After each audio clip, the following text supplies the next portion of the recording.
Registration കൗണ്ടറിൽ നടക്കുന്നുണ്ട്. Register ചെയ്യാത്തവർക്ക് register ചെയ്യാം, ഡീറ്റെയിൽസ് കൊടുക്കാം. മറ്റ് ഓൺലൈൻ സൗകര്യങ്ങൾ, അതായത് പിന്നീട് ഇതിനെക്കുറിച്ചുള്ള ഡീറ്റെയിൽസ് കിട്ടണമെന്നുണ്ടെങ്കിൽ അതിന് അവിടെ ഒന്ന് പറഞ്ഞാൽ മതി. ഇനി മറ്റൊരു കാര്യം കൂടി ഓർമ്മിപ്പിക്കുന്നു, പ്രോഗ്രാം തീരുന്നതിന് മുൻപായിട്ട്, അല്ലെങ്കിൽ ഒരു പക്ഷേ നിങ്ങൾ ആ സംശയത്തോടു കൂടി ഇവിടെ ഇരിക്കും. അത് വേറൊന്നുമല്ല, ഇനിയും ഇവിടെ പറഞ്ഞു വന്നതിൽ നിന്ന് ക്ലിയർ ആവാത്ത എന്തെങ്കിലും കാര്യങ്ങൾ നിങ്ങൾക്ക് വ്യക്തിപരമായിട്ട് ചോദിക്കണം എന്നുണ്ടെങ്കിൽ നേരെ കൗണ്ടറിൽ ചെല്ലുക. എനിക്ക് ഇങ്ങനൊരു കാര്യം ഉന്നയിക്കാനുണ്ട്, അല്ലെങ്കിൽ ഒരു സംശയം ചോദിക്കാനുണ്ടെന്ന് കൗണ്ടറിൽ ഇരിക്കുന്ന ആരെങ്കിലും അടുത്തൊന്ന് പറയുക, അവരത് നോട്ട് ചെയ്യും. ഇതിന് ശേഷമുള്ള നമ്മുടെ മുഖ്യാതിഥിയുടെ സ്പീച്ചിന് ശേഷം നമ്മൾ അതിലേക്ക് പോകുന്നതായിരിക്കും. അതിനൊരു സ്ലോട്ട് കൂടി നമ്മളുടെ അജണ്ടയിലുണ്ട്. നമ്മുടെ മിത്രയുടെ മേളയുടെ ഒരു ഭാഗമാണ്. That is also inevitable. Okay, ഇനി നമ്മൾക്ക് മുഖ്യാതിഥിയിലേക്ക് വരാം. ഇദ്ദേഹം തൃശ്ശൂർ ജില്ലയിൽ വർക്ക് ചെയ്തിട്ടുണ്ട്. ശ്രീരാമ പോളിടെക്നിക്കിൽ ഇദ്ദേഹം വർക്ക് ചെയ്തിട്ടുണ്ട്. അതുപോലെ ഞങ്ങളുടെ നാട്ടിലൊരു കോളേജുണ്ട്, കൊടുങ്ങല്ലൂർ കുഞ്ഞിക്കുട്ടൻ തമ്പുരാൻ കോളേജ് എന്ന് പറഞ്ഞൊരു വലിയൊരു കോളേജ് ഉണ്ട്. ആ കോളേജിൽ അദ്ദേഹം വർക്ക് ചെയ്തിട്ടുണ്ട്. അങ്ങനെ അവസാനം അദ്ദേഹത്തിന്റെ ആ ഒരു എന്താ പറയുക ഔദ്യോഗിക നിർവഹണത്തിന്റെ ഭാഗമായിട്ട് പ്രിൻസിപ്പൽ ആയിട്ടാണ് വർക്ക് ചെയ്തിട്ടുള്ളത്. അത് വേറെ കോളേജ് ഒന്നുമല്ല, കേരളത്തിൽ ആ പേര് പറഞ്ഞാൽ അറിയാത്ത ആരും ഉണ്ടാവില്ല. ചെറുപ്പക്കാരായാലും മുതിർന്നവരാണെങ്കിലും മമ്മൂട്ടി, ബാലേന്ദ്രൻ ചുള്ളിക്കാട് പോലുള്ള വ്യക്തികളൊക്കെ പഠിച്ചിറങ്ങിയിട്ടുള്ള മഹാരാജാസ് കോളേജ്, അവിടുത്തെ പ്രിൻസിപ്പൽ ആയിട്ട് റിട്ടയർ ചെയ്ത ഒരു വ്യക്തിയാണ് നമ്മളുടെ ഇന്നത്തെ മുഖ്യാതിഥി. പക്ഷേ ഇദ്ദേഹം ഔദ്യോഗിക നിർവഹണത്തിന്റെ ഭാഗമായിട്ട് മാത്രമല്ല, അല്ലാതെയും മറ്റു പല കാര്യങ്ങളിൽ ആക്റ്റീവായിരുന്നു. അതിന്റെ ലക്ഷണമാണ്. അതിനുശേഷം അദ്ദേഹം ഇന്ന് അറിയപ്പെടുന്നത്, കേരളത്തിൽ അറിയപ്പെടുന്ന മോട്ടിവേഷണൽ സ്പീക്കേഴ്സും ലൈഫ് സ്കിൽസ് ട്രെയിനറുമായിട്ടാണ്. ഇദ്ദേഹത്തെ ഞാൻ ശ്രദ്ധിക്കുന്നത്, ഒരു ദിവസം ഒരു വിൻഡോ പോപ്പപ്പ് ചെയ്ത് വന്നു. യൂട്യൂബിൽ അങ്ങനെ പോപ്പപ്പ് ചെയ്ത് വരും. നമ്മൾ സെർച്ച് ചെയ്യാതെ തന്നെ ചില വിൻഡോസ് അങ്ങനെ പോപ്പപ്പ് ചെയ്ത് വരും. AI വർക്ക് ചെയ്യുന്നതായിരിക്കാം, കാരണം ഞാൻ കാണുന്നത് കൂടുതൽ ലൈഫ് സ്കിൽസുമായി ബന്ധപ്പെട്ട സൈക്കോളജി റിലേറ്റഡ് വിൻഡോ ആയതുകൊണ്ടായിരിക്കാം. അപ്പൊ ഞാനതില് അത്ഭുതത്തോടുകൂടി നോക്കിയ ഒരു കാര്യം എന്താണെന്ന് വെച്ച് കഴിഞ്ഞാല്, നിങ്ങൾ എത്ര പേര് ചെയ്യുന്നുണ്ടെന്ന് അറിയില്ല. ഫസ്റ്റ് ഇങ്ങനെ ഒരു വീഡിയോ വരുമ്പോൾ ആദ്യം ചെയ്യുന്നതിന് എത്ര സബ്സ്ക്രൈബേഴ്സ് ഉണ്ട്, എത്ര വ്യൂസ് ഉണ്ടെന്ന് നോക്കുക. അപ്പൊ ഞെട്ടിപ്പോയത്, മറ്റ് വീഡിയോസ് പോലെ ലൈറ്റപ്പോ മേക്കപ്പോ അപാരമായ എഡിറ്റിംഗ് വർക്കോ ഒന്നും ഉള്ള വീഡിയോ അല്ല നമ്മളുടെ മാഡത്തിന്റെ വീഡിയോസ്. എന്നിട്ടും നമ്മൾ ഉദ്ദേശിക്കുന്നതിനപ്പുറമുള്ള വ്യൂസും സബ്സ്ക്രിപ്ഷനും ആ വീഡിയോയിൽ കിട്ടുന്നുണ്ടെങ്കിൽ അതൊരു അത്ഭുതമായിട്ട് തോന്നി. നിങ്ങൾക്കറിയാം, റീൽസിന്റെ കാലഘട്ടമാണ്. ഇൻസ്റ്റാഗ്രാം റീൽസ് അല്ലെങ്കിൽ യൂട്യൂബ് ഷോർട്ട് വീഡിയോസ് ഒക്കെയാണ് വൈറൽ വീഡിയോസ് ആയിട്ട് മാറുക. അതല്ലാതെ ഒരു 10 മിനിറ്റ്സ് എബവ് പോകുന്ന വീഡിയോസ് വൈറലാവുക അത്ര എളുപ്പമല്ല. പ്രത്യേകിച്ച് എഡ്യൂക്കേഷണൽ വീഡിയോസ്, എന്റർടൈൻമെന്റ്സോ മറ്റെന്തെങ്കിലും നെഗറ്റീവ് വീഡിയോസ് ആണെങ്കിൽ ഇറ്റ്സ് ഓക്കെ. പക്ഷെ മാഡത്തിന്റെ ഒരു എഡ്യൂക്കേഷണൽ വീഡിയോ ആണ്, മറ്റുള്ളവർക്ക് എന്താ പറയാ കാര്യമായ ടിപ്സ് ലൈഫുമായിട്ട് കണക്ട് ചെയ്ത് കൊടുക്കുന്ന വീഡിയോസിന് 10 മിനിറ്റിൽ കൂടുതലുള്ള വീഡിയോസിന് ഇത്രയും വ്യൂസ് കിട്ടുക എന്ന് പറഞ്ഞാൽ അത്ര എളുപ്പമുള്ള കാര്യമല്ല. അപ്പൊ അങ്ങനത്തെ ഒരു വ്യക്തിയാണ് നമ്മുടെ മുഖ്യാതിഥിയായിട്ട് ഇന്ന് എത്തിയിട്ടുള്ളത്. നമുക്കിനി കേൾക്കേണ്ടത് അദ്ദേഹത്തിന്റെ വാക്കുകളാണ്. With proud and privilege, let me welcome a born orator, retired principal, a teacher, and an activist, Dr. Mary Matilda. Please welcome. പേരെന്താണ്? സ്വാഗതം പറഞ്ഞയാളുടെ പേരെന്താണ്? പേര്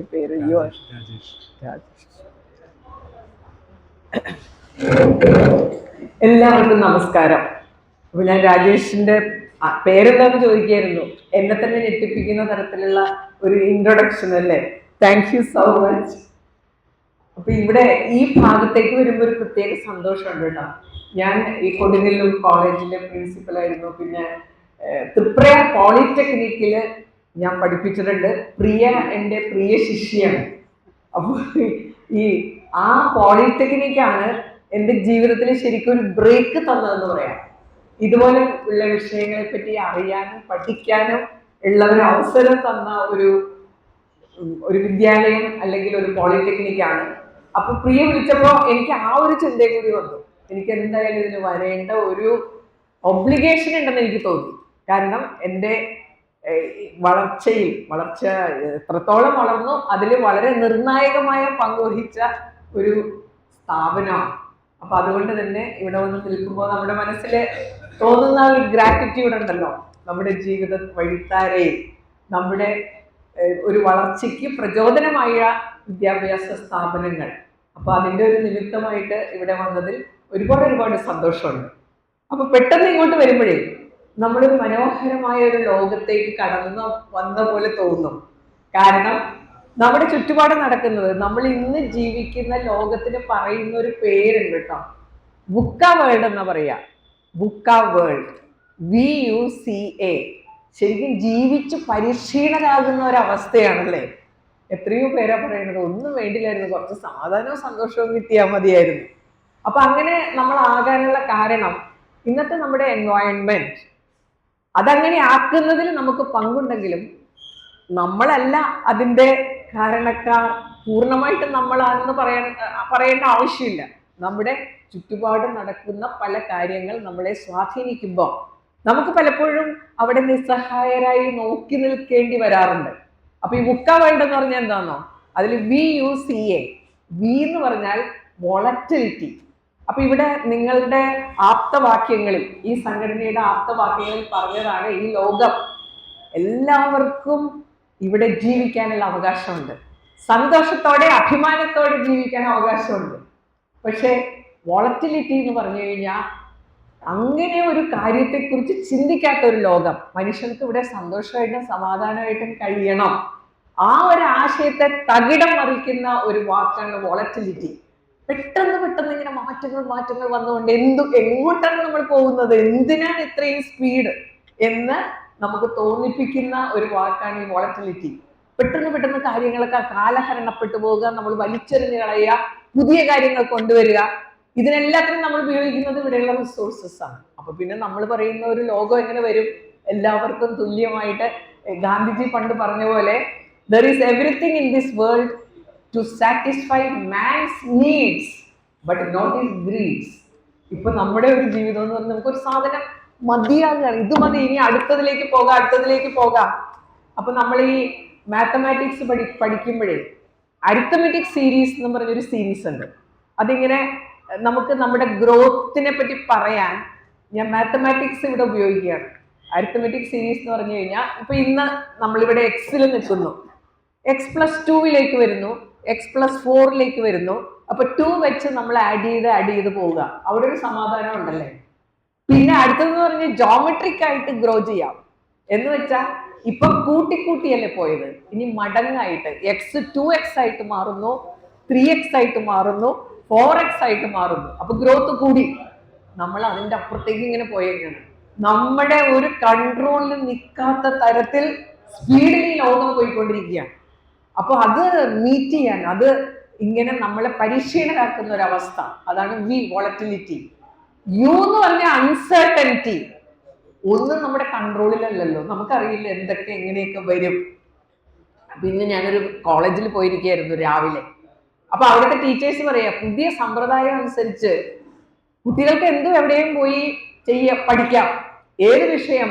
പണ്ട് നമ്മൾ പഠിക്കുമ്പോൾ ഒരു വിഷയത്തിൽ ഇൻഡെപ്ത് ആയിട്ടൊക്കെ നമ്മൾ പഠിച്ചുകൊണ്ട് പോകില്ലേ, ഇപ്പൊ അങ്ങനെയൊന്നുമല്ല, എന്തും എവിടെയും പോയി പഠിക്കാം.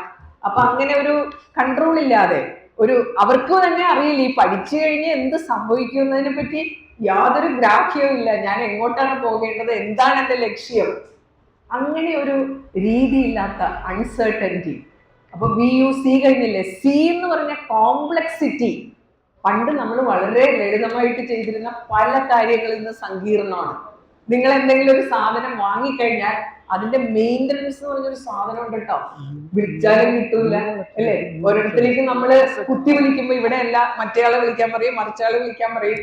അപ്പൊ ഞാൻ എൻ്റെ വീട്ടിലെ വിൻഡോ കർട്ടൻസ് മാറിയിടെ ഒരുപാട് വർഷം കഴിഞ്ഞ് ഞാൻ മാറാറുള്ളൂ കേട്ടോ. അപ്പൊ എൻ്റെ ഒരു സ്റ്റുഡന്റിന്റെ ഹസ്ബൻഡ് പറഞ്ഞു, ടീച്ചറെ എനിക്ക് അതിന്റെ ഇടപാടുണ്ട്, ഞാൻ ചെയ്തു തരാം. അപ്പൊ ഞാൻ ഓക്കെ പറഞ്ഞു. അപ്പോൾ അയാള് ഒരു ദിവസം വീട്ടിൽ വന്നിരിക്കുകയാണ്, കൂടെ ഒരാളുണ്ട്, കോയമ്പത്തൂരിൽ നിന്ന് വന്നതാണ് കേട്ടോ. വലിയൊരു ആൽബം ഉണ്ട് പുള്ളിയുടെ കയ്യിൽ. അപ്പൊ പുള്ളി ഇത് മറിച്ച് എന്നെ കാണിക്കാൻ തുടങ്ങി, ഇതിലേത് വേണം. ഞാൻ ആകെ അങ്കലാപ്പില, ഇത്രയും സാധനം എൻ്റെ മുമ്പിൽ ഇങ്ങനെ നിൽക്കുന്നു. അത് യാഥാർത്ഥ്യവുമായിട്ടൊരു ബന്ധവുമില്ല, നമുക്കിത് പടം മാത്രം കാണാൻ പറ്റുള്ളൂ. ടീച്ചറിന് ഏത് വേണം, ഞാൻ വളരെ കഷ്ടപ്പെട്ട ഒരെണ്ണം ചൂസ് ചെയ്തിട്ട് ഇറങ്ങാൻ നേരത്ത് ഇദ്ദേഹം പറയുകയാണേ, ടീച്ചറെ ഒരു കാര്യമുണ്ട്, ഈ തുണി ഉണ്ടോന്ന് എനിക്ക് അന്വേഷിക്കണം. അപ്പൊ ഈ വന്നിരിക്കുന്ന ആള് ഒന്നുമില്ലാതെ വന്നിരിക്കുകയാണ്. ആൽബം കൊണ്ട് വന്നിരിക്കുന്ന ആളുടെ അടുത്ത് ഒന്നുമില്ല, തുണിയില്ല, ഒന്നുമില്ല. അത് കഴിഞ്ഞ് അയാൾ വേറൊരു കാര്യം കൂടി പറഞ്ഞു, ഇനി അഥവാ തുണി കിട്ടിയാൽ തന്നെ സ്റ്റിച്ചിങ് സെന്റർ ഉണ്ട്, അവിടെ ഒഴിവുണ്ടെങ്കിൽ നോക്കണം. അപ്പോൾ ഞാനിത് സമ്മതിച്ചു കേട്ടോ. അവർ പറഞ്ഞു ഓക്കെ പറഞ്ഞെങ്കിലും പോയി കഴിഞ്ഞ് ഞാൻ അയാളെ വിളിച്ചിട്ട് പറഞ്ഞു തൽക്കാലം ഇത് വേണ്ട. അതും വളരെ ബുദ്ധിമുട്ടുള്ള ഒരു പണിയല്ലേ. യെസ് പറഞ്ഞിട്ട് ഇതൊക്കെ നമുക്ക് വലിയ വിഷമായി മാറിയിരിക്കുകയാണ്. നോ പറയാനുള്ള ബുദ്ധിമുട്ട്, ഒരു കാര്യം ശരിയല്ല ഇതെനിക്ക് വേണ്ട എന്ന് പറയാൻ പോലുള്ള ഒരു ആർജവം നമുക്കില്ലാത്തൊരവസ്ഥയാണ്. അത് ചൂഷണം ചെയ്യുന്ന ആളുകൾ നമ്മുടെ ചുറ്റുമുണ്ട്. എന്തായാലും അയാളോട് നോ പറഞ്ഞു. ഞാൻ അടുത്ത ആഴ്ച ഒരു ലോക്കൽ തയ്യൽക്കാരനെ വിളിച്ച് വീട്ടിൽ കൊണ്ടുവന്ന് തുണിയെടുത്ത് ഒരു 4-5 ദിവസം കൊണ്ട് ഇത് തയ്ച്ചിട്ടു. ഇത്ര ഈസി സിമ്പിൾ ആയിട്ട് ചെയ്തിരുന്ന കാര്യങ്ങളൊക്കെ ഇങ്ങനെ കോംപ്ലിക്കേറ്റഡ് ആകുന്നു. പിന്നെ അവസാനത്തെ അക്ഷരമാണ് എ, ആംബിഗ്വിറ്റി എന്ന് പറയും. നമ്മളോട് പലരും പല കാര്യങ്ങൾ പറയുമ്പോൾ ഒന്നും ക്ലിയർ അല്ല. നിങ്ങൾ ഈ ഇവിടെ അതിൻ്റെയൊക്കെ ബിസിനസ് ഉള്ളവരൊക്കെ ഉണ്ടോന്ന് എനിക്ക് അറിയില്ല അല്ലേ. നമ്മളിപ്പോ ഫിനാൻഷ്യൽ പ്ലാനിങ്ങിലൊക്കെ ചേരുമ്പോൾ ചില ബുക്ക്ലെറ്റ് ഒക്കെ തരൂല്ലേ, അതിൽ കുനുകുന അങ്ങനെ എഴുതിണ്ടാവും. നമുക്കത് വായിക്കാൻ വേണ്ടി പറ്റൂല, വായിച്ചൊന്നും മനസ്സിലാവൂല. അവസാനം നമ്മൾക്ക് ഒരു പ്രശ്നം വരുമ്പോഴാണ്, അത് ഞങ്ങൾ നേരത്തെ പറഞ്ഞിട്ടുണ്ടായില്ല, ദേ ഇവിടെ എഴുതി വെച്ചിട്ടുണ്ടല്ലോ, നമുക്കിത് മനസ്സിലായിട്ടില്ല. ഇങ്ങനെയുള്ള ഒരു ലോകത്ത് നമ്മൾ ജീവിക്കുമ്പോൾ അതിനോട് റെസിലിയൻസ് എന്ന് പറയും. ആ ലോകത്തെ അതിജീവിക്കണമെങ്കിൽ നമുക്ക് എന്ത് വേണമെന്ന് ചോദിച്ചു കഴിഞ്ഞാൽ നമുക്ക് മനുഷ്യരായിട്ട് ജീവിക്കാനുള്ള ഒരു സാഹചര്യം ഇവിടെ വേണം. മനുഷ്യരായിട്ട് നമുക്ക് ജീവിക്കാൻ പറ്റാത്തൊരവസ്ഥയിലേക്ക് ഇങ്ങനെ പോയിക്കൊണ്ടിരിക്കുകയാണ്. അത് പറഞ്ഞിട്ട് കാര്യമില്ല. പക്ഷേ നമ്മൾ ഈ ഭൂമിയിൽ ജീവിക്കുമ്പോൾ നമുക്ക് മനുഷ്യരായിട്ട് സമാധാനമായിട്ട് സന്തോഷമായിട്ട് ജീവിക്കാനുള്ള അവകാശമുണ്ട്. ആ അവകാശം ആർക്കും തീരെഴുതി കൊടുക്കേണ്ട കാര്യമില്ല. ആ അവകാശം നമുക്ക് അനുഭവിക്കണമെങ്കിൽ അവകാശം ആരും താലത്തിൽ വെച്ച് തരില്ല. അപ്പൊ അവിടെയാണ് ഈ മനുഷ്യർ ഒരുമിച്ച് ചേരുമ്പോൾ നടക്കുന്ന ഒരു മഹാത്ഭുതം. ഇൻക്ലൂസീവ് ആകുക അല്ലേ, എല്ലാവരെയും ഉൾക്കൊണ്ടുകൊണ്ട്. അപ്പൊ ഞാനിങ്ങനെ വിചാരിക്കുകയായിരുന്നു, നമ്മളിങ്ങനെ ആള് കൂടുമ്പോൾ നോക്കിയിട്ടുണ്ടാവും, ഒരു രാഷ്ട്രീയ പാർട്ടിയുടെ പേരിൽ ആള് കൂടുമ്പോൾ ലക്ഷം പിന്നാലെ ഉണ്ടാവും അല്ലെ. മതത്തിന്റെ പേരിലായാലും ഇവിടെ ഇത് ഒരു മതസമ്മേളനം നടക്കുകയാണെങ്കിൽ ഇവിടെ നിറഞ്ഞ് കവിഞ്ഞൊഴുകുമല്ലോ ആളുകള്. അപ്പൊ അതൊന്നും ഇല്ലാതെ നമ്മൾ ഒരു മതത്തിന്റെയോ രാഷ്ട്രീയത്തിന്റെയോ വകഭേദങ്ങളൊന്നും ഇല്ലാതെ എല്ലാവരെയും ചേർത്ത് പിടിച്ച് കൊണ്ടുവരുമ്പോ എണ്ണത്തിൽ കുറവായിരിക്കാം, പക്ഷെ ആശയത്തിന്റെ മഹത്വത്തില് ഇങ്ങനെ ചേരുന്ന പ്രസ്ഥാനങ്ങളുടെ ആർജവം വളരെ വലുതാണ്. ആ ഒരു മനസ്സിലുള്ള തീവ്രത കെടാതെ സൂക്ഷിച്ച് മുന്നോട്ട് പോയി കഴിഞ്ഞാൽ, പണ്ടേ മഹാത്മാക്കൾ പറഞ്ഞിട്ടുള്ളത് അതാണല്ലേ, തീവ്രമായിട്ടുള്ള ലക്ഷ്യത്തോടും ആഗ്രഹത്തോടും കൂടി കുറച്ച് പേരുണ്ടെങ്കിൽ ആ ലക്ഷ്യം സാധ്യമാവും. ആ കൂടുന്ന ആളുകളുടെ ഒരു വിശാല ഹൃദയം എന്ന് പറയും അല്ലേ. നമ്മൾ ഇതിൽ ആരെയും എക്സ്ക്ലൂഡ് ചെയ്യുന്നില്ല, എല്ലാവരെയും ഉൾക്കൊള്ളുന്നു. എത്ര മനോഹരമായ ആശയമാണല്ലേ. ഇവിടെ നടക്കുന്ന കാര്യങ്ങളിൽ നമുക്കറിയാം, ഒരാൾ പറയുന്നത് വേറൊരാൾ അംഗീകരിക്കാത്ത ഒരവസ്ഥയാണ്. അതെന്താണെന്നൊന്ന് ശ്രദ്ധിച്ച് എന്നേക്കാൾ മികച്ച അഭിപ്രായം പറയുന്നതാണെങ്കിൽ അത് നമ്മൾ സ്വീകരിക്കുന്ന ഒരു മാനസികാവസ്ഥ, അതില്ലാതെ വരുന്ന ഒരു കാലഘട്ടം എന്ന് പറഞ്ഞാൽ അത് ദുരന്തമാണ്. അപ്പൊ നമ്മൾ ഈ പഴയ ചരിത്രത്തിലേക്ക് ഇങ്ങനെ പോകുമ്പോൾ കുറച്ച് ചരിത്രവും കൂടി നമ്മളിങ്ങനെ നോക്കണം.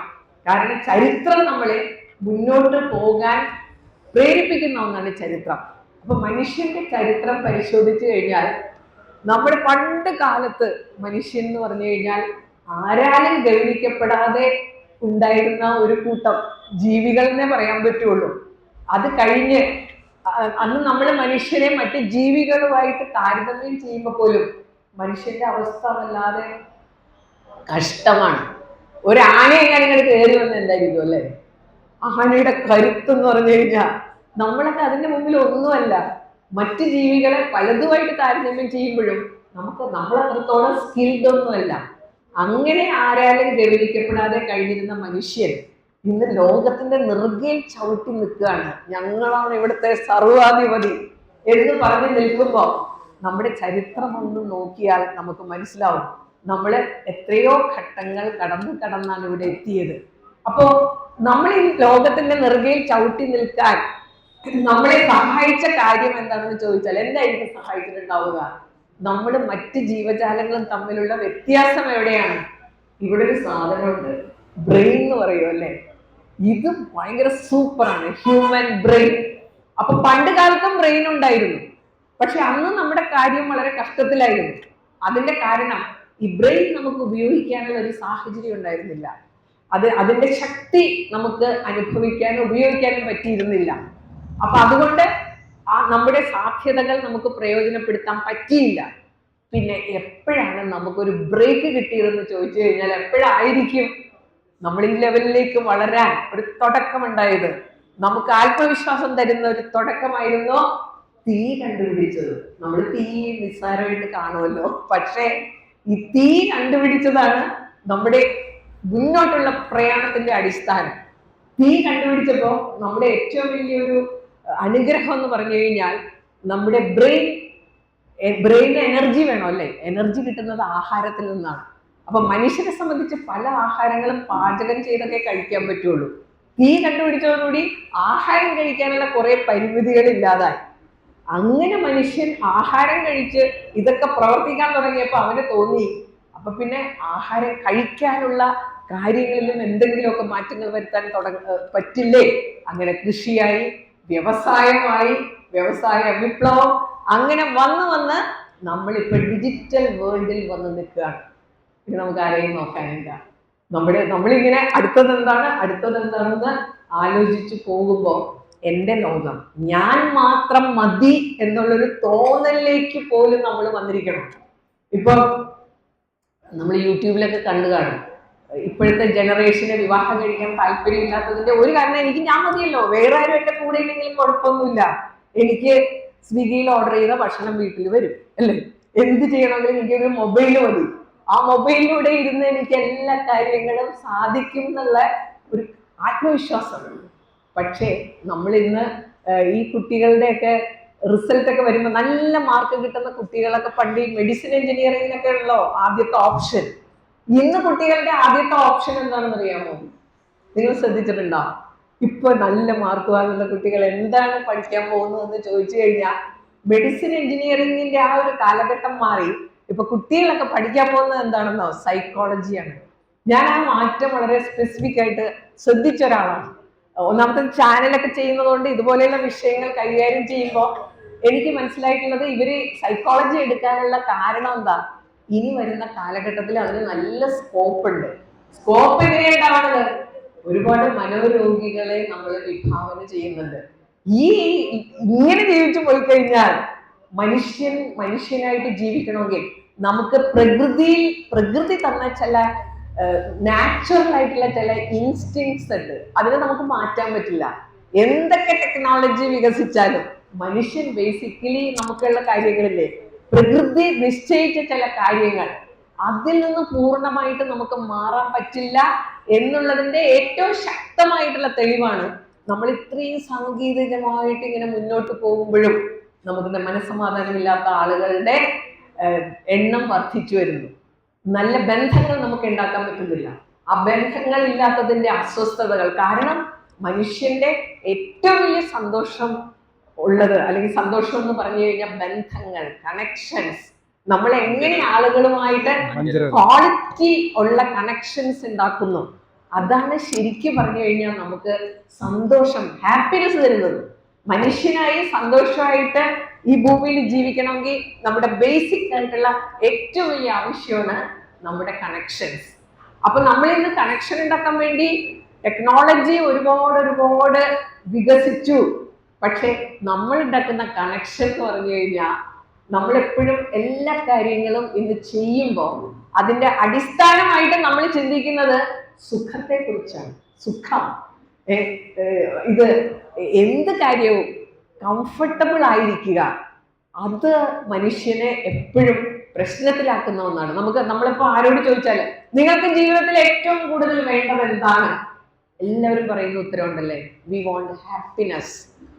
എന്നിട്ട് നമ്മൾ അന്വേഷിച്ച് നടക്കുന്നത് മുഴുവൻ ഹാപ്പിനെസ്, സന്തോഷമാണ്. നമ്മൾ എന്താണ് അന്വേഷിച്ച് നടക്കുന്നതെന്ന് ചോദിച്ചു കഴിഞ്ഞാൽ നമ്മൾ അന്വേഷിച്ച് നടക്കുന്നത് മിക്കവാറും സുഖം. എവിടെ സുഖവും സന്തോഷവും തമ്മിൽ നല്ല വ്യത്യാസമുണ്ട്. സുഖം സന്തോഷത്തെ ഇല്ലാതാക്കുന്ന ഒന്നാണ്.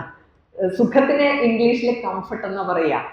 ഇപ്പൊ നമ്മൾ ഇവിടെ ഇരുന്ന് ഈ മീറ്റിങ്ങിൽ പങ്കെടുത്തു, ഇവിടെ വന്നു, ഇവിടെ ഇരുന്നു. അപ്പൊ ഞാനാണെങ്കിൽ കുറെ യാത്ര ചെയ്താണ് ഇവിടെ വരുന്നത്, നിങ്ങളും കുറെ യാത്രയൊക്കെ ചെയ്ത് ഇവിടെ വരുന്നു. ഈ മീറ്റിംഗ് വേണമെങ്കിൽ ഓൺലൈനിലൊക്കെ നടത്താം അല്ലേ? കുറെ പേര് പറയും ഓൺലൈൻ മീറ്റിംഗ് മതി. എന്താ കാര്യം? ഓൺലൈനിൽ നടത്തുന്നതാണ് സുഖം. പക്ഷെ ഇവിടെ വരുമ്പോ ആളുകളെ കാണുമ്പോൾ ഇതിന്റെ വൈബ് ഒന്ന് വേറെയല്ലേ? അപ്പൊ നമ്മുടെ ഈ പഠിക്കുന്ന കാലത്ത് കുട്ടികളെ കുറിച്ച് പറയുന്ന ഒരു പാരഡി ഉണ്ടല്ലേ, ഒരു കവിതയുണ്ട്. അതായത് പഠിത്തം ദുഃഖമാണ് ഉണ്ണി, ഉഴപ്പല്ലോ സുഖപ്രദം. കുഞ്ഞുണ്ണിയുടെ ആണോ അത്? എനിക്കറിയില്ല അല്ലേ? പഠിത്തം ദുഃഖമാണ്. ഇങ്ങനെ ഒരുപാട് സുഖങ്ങൾ ഇങ്ങനെ വരുമ്പോ ശരിയായ സന്തോഷത്തിൽ നിന്ന് നമ്മൾ മാറി. അപ്പൊ സുഖം എന്ന് പറഞ്ഞു കഴിഞ്ഞാൽ ഞാൻ മാത്രമുള്ള ഒരു ലോകം, നല്ല സുഖമാണ്. ഇന്നലെയും ഞാനൊരു വീഡിയോയിൽ ആരോ പറയുന്നത് കേട്ടു, ഈ ഒറ്റയ്ക്ക് ജീവിക്കുമ്പോ അതിന്റെ സുഖം അറിഞ്ഞു കഴിഞ്ഞാൽ അവിടെ സുഖമാണ്, സന്തോഷമല്ല. ആ ഒരു തിരിച്ചറിവ് പോലും നമുക്കില്ലാതെ വരുന്നു. സുഖം എന്താണ്, സന്തോഷം എന്താണ്? അപ്പൊ നമ്മുടെ തലച്ചോറില് ചില ഹോർമോണുകൾ ആക്ടിവേറ്റ് ചെയ്യുമ്പോഴാണ് നമുക്ക് സന്തോഷം തോന്നുന്നതെന്ന്. ഒരു സന്തോഷം എന്ന് പറഞ്ഞാൽ അതിന്റെ അടിസ്ഥാനം ഫീൽ ഗുഡ്. നമുക്കൊരു നല്ല ഒരു ഫീല് വരുമ്പോ അത് സന്തോഷത്തിന്റെ ഒരു അടിസ്ഥാനമാണ്. അപ്പൊ അത് ഏറ്റവും കൂടുതൽ ഉണ്ടാക്കി തരുന്ന ഒരു ഹോർമോണാണ് ഡോപ്പമൈൻ എന്ന് പറയും. ഡോപ്പമൈൻ ആക്ടിവേറ്റഡ് ആയാൽ അത് ഫീൽ ഗുഡ് ഹോർമോണാണ്. അപ്പൊ ഒരു സന്തോഷം. ഈ മദ്യം മയക്കുമരുന്നൊക്കെ ആളുകൾ കഴിക്കൂലേ? നമുക്കറിയാം അത് എത്ര അപകടകാരിയാണ്. പക്ഷെ ആളുകൾ കഴിക്കാനുള്ള കാരണം എന്താ? അത് കഴിക്കുമ്പോൾ ഈ ഫീൽ ഗുഡ് ഹോർമോൺ എല്ലാത്തിന്റെയും കുഴപ്പം പിടിച്ചൊരു ഹോർമോണാണ്. സന്തോഷത്തിന്റെ അടിസ്ഥാനം അതാണെങ്കിലും നമ്മളെ കുഴപ്പത്തിലേക്ക് കൊണ്ടുപോകാൻ സാധ്യതയുള്ള ഒരു ഹോർമോണാണ് ഡോപ്പമൈൻ, വെരി കോംപ്ലക്സ് ഹോർമോൺ. അപ്പൊ നമുക്ക് മദ്യപിക്കുമ്പോൾ ഒരു ഫീൽ ഗുഡ് അല്ലേ, കൊള്ളാം. ഞാനിങ്ങനെ ഈ മദ്യപാനികള് പലപ്പോഴും പറയുന്നത്, അവർ മദ്യപാനം തുടങ്ങാനുള്ള കാരണം പറയുന്നത് തന്നെ അതാണ്. ഈ മദ്യപിച്ചിരിക്കുന്ന ആളുകളുടെ ഗ്രൂപ്പിലൊക്കെ ചെന്ന് കഴിഞ്ഞാൽ നല്ല രസമാണ്. അവർ ആടുന്നു പാടുന്നു, ഒരു ഇൻഹിബിഷൻ ഇല്ല, ഒരു മറയില്ലാതെ അവർ പെരുമാറുന്നത്. എന്താന്ന് വെച്ചാൽ ഈ സാധനം ഉള്ളിൽ ചെന്ന് കഴിഞ്ഞാൽ ഫീൽ ഗുഡ്, അത് ഉള്ളിൽ ചെല്ലാതെ തന്നെ നമുക്ക് ഉണ്ടാക്കാം. വേറെ നല്ല ലഹരികളുണ്ട്. അപ്പൊ അങ്ങനെ ഫീൽ ഗുഡ് ഹോർമോൺ ആക്ടിവേറ്റഡ് ആകുമ്പോൾ നമുക്ക് സന്തോഷം, നമ്മൾ വിചാരിക്കാൻ സന്തോഷമാണെന്ന് തെറ്റിദ്ധരിക്കും. പക്ഷെ കുറെ കഴിയുമ്പോൾ നമുക്ക് മനസ്സിലാവും അല്ലേ, ഈ കംഫർട്ട് എല്ലാം അങ്ങനെയാണ്. കുറച്ച് കഴിയുമ്പോൾ നമുക്ക് മനസ്സിലാവും ഇത് നമ്മുടെ സന്തോഷത്തിന് ഹാനികരമാണ്. രാവിലെ എഴുന്നേൽക്കുമ്പോൾ ഏറ്റവും പ്രകടമായ ഉദാഹരണം രാവിലെ എഴുന്നേൽക്കുമ്പോഴാണ്. രാവിലെ എഴുന്നേൽക്കാറുണ്ട് അതിരാവിലെ എഴുന്നേക്കണമെന്നൊക്കെയാണ്. അതിരാവിലെ അല്ലെങ്കിലും ഒരു 5 മണിക്ക് 5:30 6 മണിക്കൊക്കെ എഴുന്നേക്കൂല്ലേ? എനിക്കറിയില്ല കേട്ടോ. എഴുന്നേക്കാതിരിക്കുന്നതാണ് സുഖം. അതാണ് അവിടുത്തെ പ്രശ്നം. ഞാൻ നോക്കാറുണ്ട്, നമ്മൾ അലാറം ഒക്കെ സെറ്റ് ചെയ്ത് കിടന്ന അലാറം അടിക്കൂലേ? അപ്പൊ മിക്കവാറും നമ്മുടെ ഫസ്റ്റ് തോട്ട് പ്രശ്നമല്ലേ, ഇപ്പൊ എഴുന്നേക്കണ്ട പിന്നെ എഴുന്നേക്കാം. കാരണം എപ്പോഴും നമ്മുടെ സുഖത്തിലേക്ക്, നമ്മുടെ ബ്രെയിൻ പ്രശ്നം ഉണ്ടാക്കുന്ന ഒന്നാണ്. സുഖമാണ് അതിന്റെ ലക്ഷ്യം. എവിടെ സുഖം. അപ്പൊ ഇപ്പൊ എഴുന്നേക്കണ്ട പിന്നെ എഴുന്നേക്കാം. അപ്പൊ പിന്നെ ഗതിയില്ലാതെ വരുമ്പോ നമ്മൾ എഴുന്നേക്കും. ഗതിയില്ലാതെ വന്ന് എഴുന്നേറ്റിട്ട് അവിടെ നമ്മുടെ സകല സന്തോഷവും പോകും.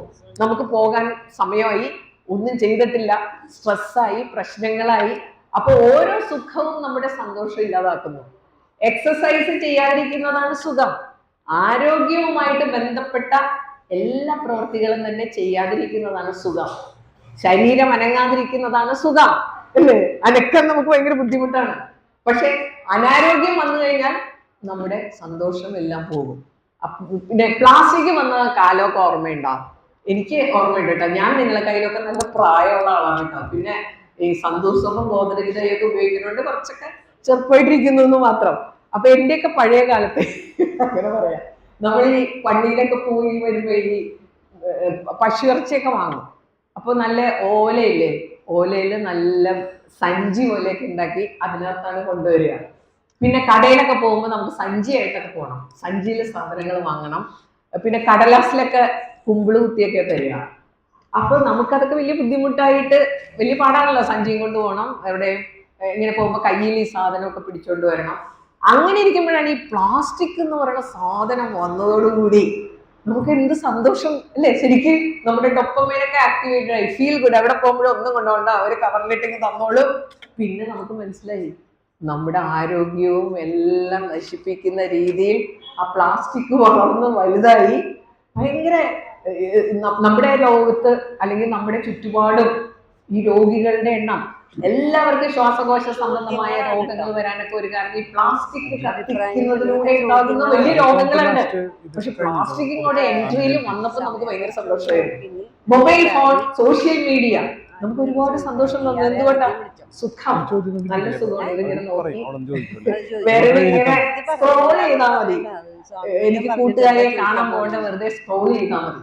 പക്ഷെ ഒരു കാര്യം ഇവിടെ നമ്മൾ കൃത്യമായിട്ട് ഓർത്തിരിക്കണം, ഇതെല്ലാം സുഖമാണ്, നമ്മുടെ സന്തോഷം ഇല്ലാതാക്കുന്ന സുഖങ്ങളാണെന്ന് നമ്മൾ ഇതിനൊക്കെ തിരിച്ചറിഞ്ഞു കഴിഞ്ഞു. അത് മാത്രമല്ല, ഇങ്ങനെ നമ്മുടെ സുഖം നമ്മൾ അനുഭവിക്കുമ്പോൾ ഡോപ്പമൈന് വേറൊരു കുഴപ്പമുണ്ട്, നമ്മളിൽ അഡിക്ഷൻ ഉണ്ടാക്കും. ഡോപ്പമൈൻ ഫീൽ ഗുഡ് ഹോർമോൺ ആണ്. കൊള്ളാം, പ്ലാസ്റ്റിക് കൊള്ളാം, സോഷ്യൽ മീഡിയ കൊള്ളാം, മൊബൈൽ അതിൽ നല്ലത്, നല്ല സ്മാർട്ട് ഫോൺ. കുറച്ച് കഴിയുമ്പോൾ ഈ അഡിക്ഷൻ ഉണ്ടാവും. ഫീൽ ഗുഡ് ഹോർമോൺ നമ്മളെ അഡിക്ഷനിലേക്ക് കൊണ്ടുപോകും. അപ്പൊ ഈ അഡിക്ഷനിലേക്ക് വന്നു കഴിയുമ്പോഴാണ് നമുക്ക് അതിൽ നിന്ന് മാറാൻ പറ്റാതെ വന്നു കഴിയുമ്പോ അവിടെ നമ്മുടെ സന്തോഷം ഇല്ലാതാകും. ഒരു മടുപ്പുണ്ടാകും ഇതിനകത്തൊക്കെ. കാരണം നമുക്ക് പറഞ്ഞിട്ടുള്ളതല്ല ഇങ്ങനെയുള്ള സുഖങ്ങൾ. നമ്മുടെ സുഖങ്ങൾ വേണം. ഇപ്പൊ നമ്മളെ ഈ കഴിഞ്ഞ ഒരു കാലഘട്ടം വരെയൊക്കെ ആലോചിച്ചു കഴിഞ്ഞാൽ, നമ്മളിപ്പോ ഇലക്ട്രിക് ബൾബ് കണ്ടുപിടിച്ചു അല്ലേ, അത് ഉപയോഗിക്കാൻ തുടങ്ങി, നമുക്ക് നല്ല സുഖം, സ്വിച്ച് അമർത്തിയാൽ മതി. പക്ഷേ നമ്മൾ ഇതുവരെ നമുക്കുണ്ടായിരുന്ന പല സുഖങ്ങളും നമ്മുടെ സന്തോഷത്തെ സപ്പോർട്ട് ചെയ്യുന്നതായിരുന്നു. ഇപ്പൊ മൈക്കുണ്ടെങ്കിൽ നമുക്ക് കുറെ പേര് ഇരുത്തി സംസാരിക്കാം. ഈ സുഖം നമ്മുടെ സന്തോഷത്തെ സപ്പോർട്ട് ചെയ്യുന്നതാണ്. അങ്ങനെ സന്തോഷത്തെ സപ്പോർട്ട് ചെയ്യുന്ന പല സുഖങ്ങൾ ഇങ്ങനെ വന്നു വന്ന് ഇപ്പൊ വന്നിരിക്കുന്നത് നമ്മുടെ സന്തോഷം ഇല്ലാതാക്കുന്ന സുഖങ്ങളിലേക്ക് നമ്മൾ കടന്നിരിക്കുകയാണ്. അവിടെ നമുക്കൊരു പിടുത്തം വന്നില്ലെങ്കിൽ, ഒരു തിരിച്ചറിവ് വന്നില്ലെങ്കിൽ, നമ്മളെ കാത്തിരിക്കുന്നത് വലിയ ദുരന്തങ്ങളാണെന്ന് തെളിയിച്ചുകൊണ്ടിരിക്കുന്ന ഒരു കാലഘട്ടത്തിലേക്ക് നമ്മൾ സഞ്ചരിച്ചുകൊണ്ടിരിക്കുമ്പോൾ ഒരു തിരിച്ചറിവ്, ഒരു ചെറിയ കാൽവെപ്പെങ്കിലും വെക്കാൻ, ഇങ്ങനെയല്ല ജീവിക്കേണ്ടത്, മനുഷ്യർ ഇങ്ങനെയല്ല ജീവിക്കേണ്ടത്. പണ്ട് ദിനോസാറുകൾക്ക് വംശനാശം വന്ന കഥ അറിയാലോ അല്ലെ, നമ്മൾ പഠിച്ചിട്ടില്ലേ സയൻസില്? ദിനോസാറുകളൊക്കെ ഭയങ്കര ഉഗ്രപ്രതാപികളായിട്ട് വാഴി നിന്ന ഒരു കാലഘട്ടമൊക്കെ കഴിഞ്ഞ് അവര് വംശനാശം വന്നു. അപ്പൊ നിങ്ങള് സമയമുണ്ടെങ്കിൽ വായിക്കേണ്ട ഒരു പുസ്തകമുണ്ട്. നിങ്ങൾ വായിക്കാനും പഠിക്കാനും അറിയാനും ഒക്കെ ഒരുപാട് ആഗ്രഹമുള്ള ഒരു ഗ്രൂപ്പായിട്ട് എനിക്ക് ഫീൽ ചെയ്തു കേട്ടോ. ആദ്യം തുടങ്ങി ഇവിടെ സ്വാമിജി, പ്രിയ ഇവരൊക്കെ സംസാരിച്ചപ്പോ, ഇവിടെ വന്ന ഓരോ കാര്യങ്ങൾ കേട്ടപ്പോ, അപ്പോ അതില് ഹിസ്റ്ററി ഓഫ് ഹ്യൂമൻ കൈൻഡ് എന്ന് പറഞ്ഞ് ഒരു പുസ്തകമുണ്ട്, മനുഷ്യന്റെ ചരിത്രമാണ്. ആ പുസ്തകത്തിന്റെ അവസാനം അവര് പറയുന്ന ചില കാര്യങ്ങളുണ്ട് കേട്ടോ. അത് വായിക്കുമ്പോൾ നമുക്ക് തോന്നും നമ്മുടെ വംശനാശം ചിലപ്പോ വിദൂരമല്ല. കാരണം നമ്മുടെ ജീവിതത്തിലെ ഏറ്റവും പ്രധാനപ്പെട്ട നമ്മൾ നേരിടുന്ന ഒരു പ്രശ്നം, മനുഷ്യർക്ക് ചില എൻവയൺമെന്റിൽ സർവൈവ് ചെയ്യാൻ പറ്റില്ല, ബാക്കിയെല്ലാം ഉണ്ടാവും. പക്ഷെ നമ്മുടെ സർവൈവൽ എന്ന് പറഞ്ഞ ഒരു സംഗതിയുണ്ട്, അതില്ലാതെ വന്നാൽ നമുക്ക് നിലനിൽപ്പില്ല. ബാക്കിയെല്ലാം നമുക്ക് ഉണ്ടായിട്ട് കാര്യമില്ല. ആ സർവൈവൽ എന്ന് പറയുമ്പോൾ മനുഷ്യന്റെ ഏറ്റവും വലിയ ശത്രു എന്ന് പറഞ്ഞാൽ ഇന്ന് നമ്മൾ അനുഭവിക്കുന്ന സ്ട്രെസ് ആണ്. സ്ട്രെസ് എന്ന് പറഞ്ഞു കഴിഞ്ഞാൽ നമുക്ക് ഈ ലോകത്ത് ജീവിക്കുമ്പോൾ നമുക്ക് ഒരുപാട് ആഗ്രഹങ്ങൾ, അയാൾ അത് ചെയ്യുന്നു എനിക്കും ചെയ്യണം, ഇയാൾ അങ്ങനെ ചെയ്യുന്നു ഇത് ചെയ്യുന്നു. ഫേസ്ബുക്ക് നോക്കുമ്പോൾ എൻ്റെ ഫ്രണ്ട് അത് ചെയ്തു അപ്പൊ എനിക്കും ചെയ്യണം, എനിക്ക് എന്താണ് വേണ്ടത്, ഇതെല്ലാം ചെയ്യാനുള്ള സമയം 24 മണിക്കൂറേ ഉള്ളൂ. അപ്പൊ അതിൽ എനിക്കെന്ത് വേണം? എൻ്റെ കണ്ണ് മുഴുവൻ പുറത്താണ്, ഔട്ടർ വേൾഡിലാണ്. നമുക്കൊരു ഇന്നർ വേൾഡ് ഉണ്ട്. ഈ ഇന്നർ വേൾഡിനെയൊക്കെ വിട്ട് നമ്മൾ ഔട്ടർ വേൾഡിലേക്ക് പോകുന്നത് കൊണ്ട് നമ്മൾ അനുഭവിക്കുന്ന സ്ട്രെസ്, മത്സരമല്ലേ, അയാൾ ഇത് ചെയ്തെങ്കിൽ എനിക്ക് അപ്പുറത്ത് ചെയ്യണം. അപ്പൊ അങ്ങനെ ആ ഒരു മത്സരത്തിലേക്ക് നമ്മൾ പോകുമ്പോൾ മനുഷ്യൻ അനുഭവിക്കുന്ന ആ ഒരു സ്ട്രെസ് ഉണ്ടല്ലോ, അത് മനുഷ്യരെ ഒരുപാട് കുഴപ്പത്തിലാക്കുന്നു. നിങ്ങൾക്കറിയാലോ അല്ലേ, പല രോഗങ്ങളുടെ അടിസ്ഥാന കാരണം സ്ട്രെസ്സാണ്. ആ സ്ട്രെസ് വന്ന് അപ്പൊ ആ പുസ്തകം അവസാനിപ്പിക്കുന്നത് ഇങ്ങനെയാണ്, ഇത് ഇനി അങ്ങോട്ട് മനുഷ്യന്റെ ഭാവി എന്താണ്? അപ്പൊ ഏത് വളർച്ചയും അങ്ങനെയാണ്. ഒരു സ്റ്റേജിൽ എത്തിക്കഴിഞ്ഞാൽ പിന്നെ ആ സ്റ്റേജില് നമുക്ക് കൃത്യമായിട്ട് കൺട്രോൾഡ് ആയിട്ട് നിൽക്കാൻ പറ്റിയില്ലെങ്കിൽ പിന്നെ ഒരു ഡിക്ലൈനാണ്. അപ്പൊ അങ്ങനെ ഒരു ലെവലിലേക്ക് മനുഷ്യൻ എത്തി എന്നുള്ളതാണ് ഇന്ന് വിദഗ്ധർ പറയുന്നത്. അങ്ങനെ അതുമായിട്ട് ബന്ധപ്പെട്ട കുറെ കാര്യങ്ങൾ പറയാനുണ്ട്. എന്തുകൊണ്ട് വിദഗ്ധർ എങ്ങനെ പറയുന്നത്, എന്താണ് തെളിവ്? അപ്പൊ അങ്ങനെ നമുക്ക് സംസാരിക്കണേ, അങ്ങനെ ഒരുപാട് സംസാരിക്കാനുള്ള സമയം എനിക്ക് അനുവദിച്ചിട്ടില്ല കേട്ടോ. അപ്പൊ അതില് എനിക്കൊരു കാര്യം പറയാനുള്ളത്, നമ്മള് ഈ ഒരു ആശയം ഉണ്ടല്ലോ, എല്ലാവരെയും ഉൾക്കൊള്ളുക ഏറ്റവും മനോഹരമായ ഒരു ആശയമാണ്. നമ്മളാണെങ്കിൽ പണ്ടേ ശീലിച്ചു വന്നിട്ടുള്ളതും ഒരു മത്സരത്തിന്റെ ഒരു രീതിയാണ്. അപ്പോൾ അവിടെയും നമ്മൾ പഠിച്ചിട്ടുണ്ടാവാം, ചെറുപ്പത്തിലേ ഞങ്ങളൊക്കെ പഠിച്ചിട്ടുണ്ട്, എനിക്ക് ജയിക്കണമെങ്കിൽ മറ്റേയാളെ തോക്കണം എന്നുള്ള ഒരു രീതിയൊക്കെ ഉണ്ടായിരുന്നു. അത് വന്ന് ഇപ്പൊ വേറെ ആരും എനിക്ക് വേണ്ട, എനിക്ക് സന്തോഷം വേണമെങ്കിൽ ഞാൻ മാത്രം മതി എന്നുള്ള കാലഘട്ടത്തിൽ വന്ന് നിൽക്കുമ്പോൾ അങ്ങനെ ഒന്ന് മനുഷ്യനെ കുറിച്ച് ആരും വിഭാവന ചെയ്തിട്ടില്ല. അത് പ്രകൃതിയുടെ തീരുമാനമല്ല, നമ്മൾ സോഷ്യൽ ബീയിങ്സ് ആണ്. സാമൂഹ്യ ജീവികൾ മാത്രമല്ല, നമ്മൾ പരസ്പരം സപ്പോർട്ട് ചെയ്ത് പരസ്പരം ഉൾക്കൊണ്ട് ജീവിക്കേണ്ടവരാണ്. അതിനൊരു ചെറിയ കഥ പറഞ്ഞാൽ പെട്ടെന്ന് മനസ്സിലാവും. നമ്മൾ പണ്ട് ആമയും മുയലിൻ്റെ ഒരു കഥ പഠിച്ചിട്ടുണ്ടല്ലേ, എല്ലാവരും പഠിച്ചിട്ടില്ലേ? ആമയും മുയലും ഒരു മത്സരം നടത്തി. എന്ത് മത്സരമാണ്? ഓട്ട മത്സരം. അപ്പൊ നമുക്ക് മനസ്സിലാവും, നമുക്ക് ഇപ്പൊ ചിന്തിക്കുമ്പോ എല്ലാവരും സ്കൂളിൽ പഠിച്ചിട്ടുണ്ട്, പിന്നീട് നമുക്ക് ചിന്തിക്കുമ്പോ തോന്നാം അതങ്ങനെ ഒരു ശരിയായിട്ടുള്ള മത്സരം ആയിരുന്നോ? ഒരാളുടെ കഴിവിനെ മാത്രം ഇൻക്ലൂഡ് ചെയ്ത് നടത്തിയ ഒരു മത്സരം. ഓട്ട മത്സരം എന്ന് പറഞ്ഞു കഴിഞ്ഞാൽ നമുക്കറിയാം, മുയലിന് നന്നായിട്ട് ഓടാൻ പറ്റും, ആമയ്ക്ക് ഇഴയാനേ പറ്റും. അപ്പൊ അതിനൊരു മത്സരം നടത്തിയ ഒരു അർത്ഥമില്ല. പക്ഷെ അന്ന് മത്സരം നടത്തി നമ്മളൊരു നല്ല പാഠം പഠിക്കാൻ വേണ്ടി അതിനെ എങ്ങനെയാക്കി, മുയൽ ഉറങ്ങിപ്പോയി, ആമ ജയിച്ചു, slow and steady wins the race എന്നൊക്കെ നമ്മൾ പഠിച്ചു. അപ്പൊ നമ്മൾ പിന്നെ ആലോചിക്കുമ്പോൾ നമുക്ക് മനസ്സിലാവും അല്ലേ, അതത്ര ശരിയായിട്ടുള്ള മത്സരം ആയിരുന്നില്ല. അപ്പൊ എന്തായാലും മുയൽ ആമയെ വെല്ലുവിളിക്കാൻ സാധ്യതയുണ്ട്. അങ്ങനെ തോറ്റു കൊടുക്കാൻ പറ്റുമോ? അപ്പൊ മുയൽ ആമയെ വെല്ലുവിളിച്ചു, നമുക്ക് രണ്ടാമത് ഒരു പ്രാവശ്യം നടത്താം.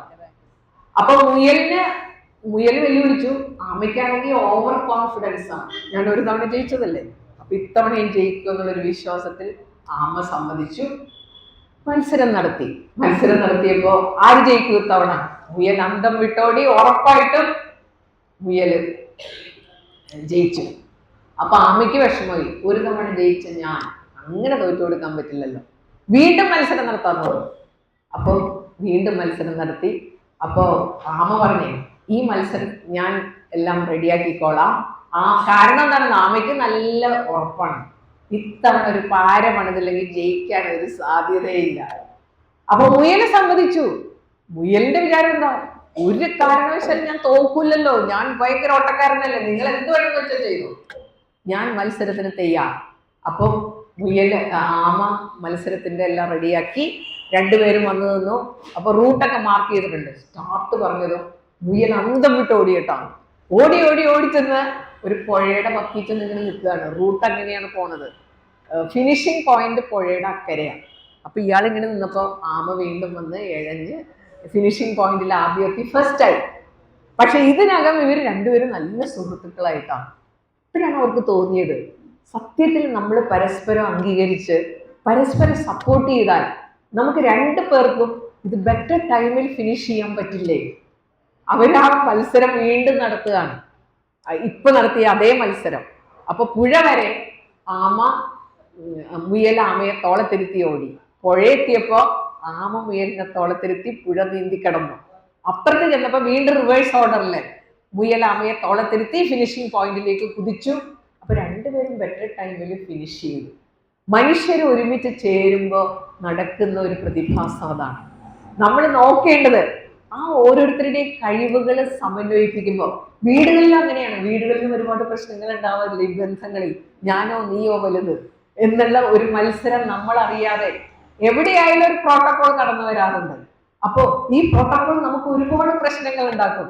അപ്പൊ നമ്മൾ ജീവിതത്തിൽ പ്രശ്നങ്ങൾ ഉണ്ടാകുന്നത് എങ്ങനെയാണെന്ന് ചിന്തിച്ചിട്ടുണ്ടാവും.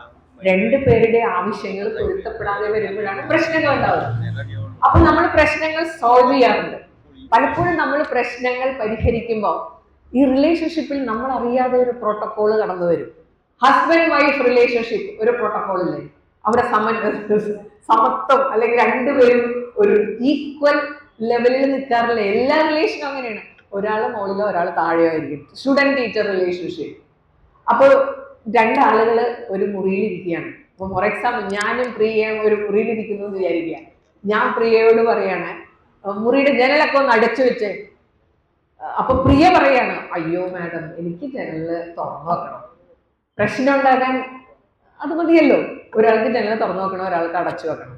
അപ്പൊ ഞങ്ങൾ എങ്ങനെയായിരിക്കും പ്രശ്നം സോൾവ് ചെയ്യുക? അവിടെ ഒരു പ്രോട്ടോകോൾ വരും. എവിടെയായാലും നമുക്കൊരു പ്രശ്നമുണ്ട്. ഞാൻ നോക്കുമ്പോൾ പ്രിയ എന്റെ സ്റ്റുഡന്റ് ആണ്, പ്രിയ നോക്കുമ്പോൾ ഞാൻ ടീച്ചറാണ്. അപ്പൊ ഞാൻ പറയുന്നത് അവിടെ ഒരു വിന്നിങ് ബൈ അതോറിറ്റി ഉപയോഗിച്ച് ഞാൻ കാര്യം നടത്തും. പ്രിയയോടല്ലേ പറഞ്ഞത് പോയി അടച്ചു വെക്കാൻ എന്ന് പറഞ്ഞാൽ പ്രിയ ചിലപ്പോൾ അടച്ചു വെക്കും. കാരണം ഇന്റേണൽ എക്സാം വരുന്നു, അറ്റൻഡൻസിന്റെ പ്രശ്നം, അപ്പൊ ഇതൊക്കെ ആലോചിക്കുമ്പോൾ അടച്ചു വെക്കും. അപ്പൊ പ്രിയയ്ക്ക് എന്നോടുണ്ടാകുന്ന മനോഭാവം എന്താ? She will be unhappy. നമ്മൾ എപ്പോഴും ഹാപ്പി ആകുന്നത് നമ്മുടെ ആവശ്യം നടക്കുമ്പോഴല്ലേ. അപ്പൊ അത് നടന്നില്ല. പിന്നെ നമ്മൾ നടത്തുന്ന ഒരു പരിപാടിയുണ്ട്, സൊല്യൂഷൻ കൊണ്ടുവരാൻ.